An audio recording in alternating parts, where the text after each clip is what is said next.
سالگرہ کا خاص دن۔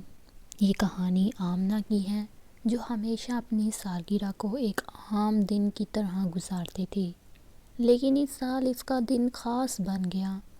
آمنہ ایک سادہ طبیعت کی لڑکی تھی۔ اسے اپنے لیے زیادہ اہتمام یا تقریبات پسند نہیں تھیں۔ ہر سال جب اس کی سالگرہ آتی، وہ سوچتی کہ یہ دن بھی باقی دنوں کی طرح گزر جائے گا، لیکن اس بار اس کے دوستوں نے اس کے لیے کچھ خاص کرنے کا منصوبہ بنایا تھا۔ آمنہ کے سب سے قریبی دوست علی اور ثنا جانتے تھے کہ آمنہ اپنی سالگرہ پر کچھ خاص نہیں کرتی، اور یہ بھی کہ وہ خفیہ طور پر ہمیشہ اس دن کو یادگار بنانا چاہتی ہے۔ انہوں نے سوچا کہ اس بار آمنہ کو ایک خوشگوار حیرت دی جائے۔ سالگرہ کے دن آمنہ حسب معمول اپنی روزمرہ کی مصروفیات میں لگی ہوئی تھی۔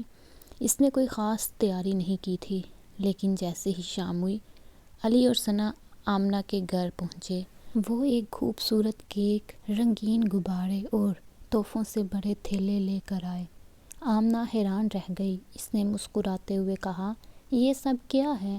ثنا نے جواب دیا، یہ تمہارے لیے ہے آمنہ۔ آج تمہارا دن ہے اور ہم چاہتے ہیں کہ یہ دن تمہارے لیے خاص ہو۔ آمنہ نے خوشی کے ساتھ کیک کاٹا اور سب دوستوں نے مل کر گانے گائے اور ہنسی مذاق کیا۔ علی نے خوبصورت البم تحفے میں دیا، جس میں آمنہ کے بچپن کی تصاویر اور خوبصورت یادیں شامل تھیں۔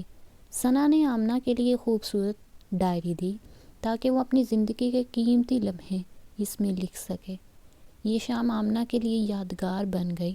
وہ پہلی بار اپنی سالگرہ پر اتنی خوشی محسوس کر رہی تھی۔